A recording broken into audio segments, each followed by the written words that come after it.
नमस्कार। लखनऊ से मैं डॉक्टर अशोक कुमार मौर्य हूँ। आज हम बात करते हैं इलेक्ट्रिसिटी पर।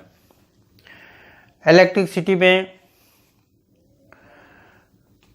लोगों का मानना है कि इसमें आवेश होते हैं, पॉजिटिव नेगेटिव होता है, और बहुत सारी पुस्तकों में इस बात को लिखा भी है। भारत के मशहूर लेखक जो हुए हैं उन्होंने भी इस बात का वर्णन किया है। विदेशों के भी कुछ लेखकों की पुस्तकें मैंने देखी हैं, उसमें भी पॉजिटिव नेगेटिव का जिक्र किया गया है। लेकिन लंदन में एक टेस्टिंग हुई थी, उसमें कहीं पॉजिटिव नेगेटिव का जिक्र नहीं है। ये टेस्टिंग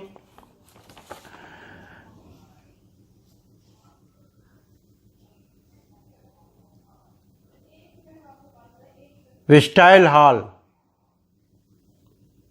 लेबोरेटरी का नाम है, इसमें हुई थी। और इसमें जो रिपोर्ट आई है, उस रिपोर्ट में किसी प्रकार के आवेश से इनकार किया गया है। इसमें कहा गया है कि इसमें इलेक्ट्रिसिटी में कोई कलर नहीं होता, कोई गंध नहीं होती, कोई टेस्ट नहीं होता, कोई पोलैरिटी नहीं होती, और जो स्पेसिफिक ग्रेविटी बताई गई है वो ग्रीन इलेक्ट्रिसिटी की 1.0002 और लाल इलेक्ट्रिसिटी की 1.0002 तथा सफ़ेद इलेक्ट्रिक की 1.0006 बताई गई है। इसके अतिरिक्त इसमें 0.01 सॉलिड मैटर की भी बात की गई है। ये तीनों इलेक्ट्रिसिटीज़ में बराबर मात्रा में पाया गया है। इसके अतिरिक्त ना ही इसमें किसी प्रकार का एल्कलाइड पाया गया है और न ही किसी प्रकार का आवेश है। इस रिपोर्ट को डॉक्टर हावर्ड स्नो ने द नेशनल रिव्यू नामक पत्रिका में, जो लंदन से प्रकाशित होती थी, उसमें छपवाया था। और लेबोरेटरी अपनी तरफ से कहती है कि हमें जो शीशियाँ प्राप्त हुई थी, इन शीशियों में तत्कालीन गवर्नमेंट की मोहर लगी हुई थी और एक लेबल लगा हुआ था जिसमें ऊंचे ऊंचे गुंबद बने थे। इससे जाहिर होता है कि उसमें जो लेबल लगा था वो काउंट सीजर मैटी के महल का लगा हुआ था। इस बात से एक बात तो स्पष्ट होती है कि ये टेस्टिंग उन लोगों ने नहीं करवाई थी जो इलेक्ट्रो होम्योपैथी में, उनकी बिजलियों में पॉजिटिव नेगेटिव आवेश की बात करते हैं। क्योंकि उन लोगों ने करवाई होती तो आज लोग पॉजिटिव नेगेटिव का जिक्र न करते।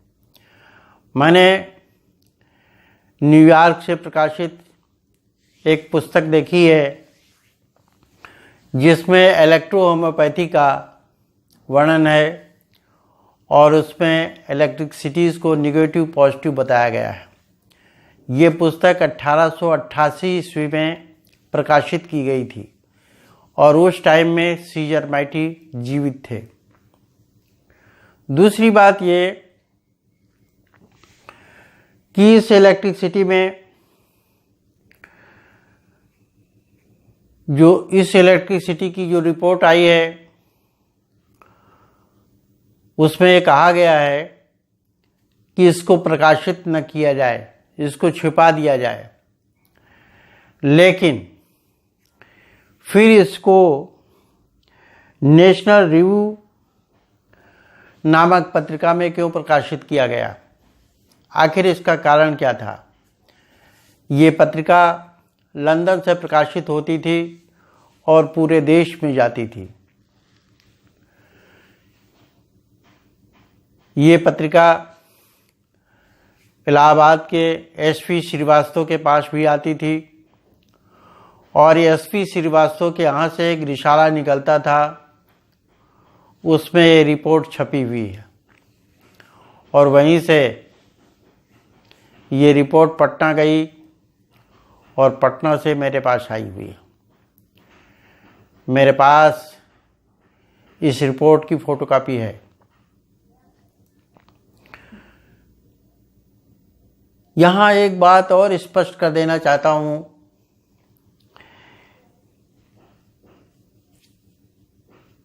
कि इस रिपोर्ट में लिखा है कि इसमें एल्कलाइड्स नहीं है। इसका मतलब है कि ये औषधि कोहोवेशन मेथड से बनी है, क्योंकि कोहोवेशन मेथड में एल्कलाइड फिल्टर हो जाते हैं और जो फर्मेंटेशन से बनती हैं उसमें एल्कलाइड फिल्टर नहीं हो पाते हैं। ये बात तो स्पष्ट हो गई, लेकिन एक बात यहाँ सस्पेंस करती है कि ये इलेक्ट्रिसिटी किसने दिया था। सीजर माइटी ने नहीं दिया था। जिसने दिया उसका नाम इस पत्रिका में प्रकाशित नहीं है, इस लिस्ट में नहीं है। हाँ, इस लिस्ट को जिसने पत्रिका में छपवाया था उसका नाम दिया गया है डॉक्टर हार्वर्ड स्नो। इस तरीके से आज इलेक्ट्रिसिटी में निगेटिव पॉजिटिव का मानना एक निराधार बात है। जो लोग इलेक्ट्रिक पॉजिटिव को दरकिनार कर प्रैक्टिस करते हैं उनकी प्रैक्टिस अच्छी होती है, लेकिन कुछ लोग मुझे ऐसे भी मिले हैं जो कहते हैं ऐसा नहीं है, निगेटिव पॉजिटिव होता है, गलत दवा जाएगी तो गलत प्रभाव आता है। उनका ठीक उसी तरीके से हाल है जैसे पुराने टाइम में लोग भूत प्रेत को मानते थे और जरा सा किसी भूत के प्रति निरादर हो गया तो उनकी तबीयत खराब हो जाती थी, फिर उसके लिए झाड़ फूक होता था तभी वो ठीक होते थे। इस प्रकार लोगों के दिमाग में ये पॉजिटिव निगेटिव का भूत चला गया है, वो नहीं निकलता है। यदि इसे भूल जाओ तो फिर कुछ नहीं, आपकी प्रैक्टिस अच्छी होगी और आप हर स्तर पर उन्नत करोगे। आप भूल करके तो देखिए। Thank you.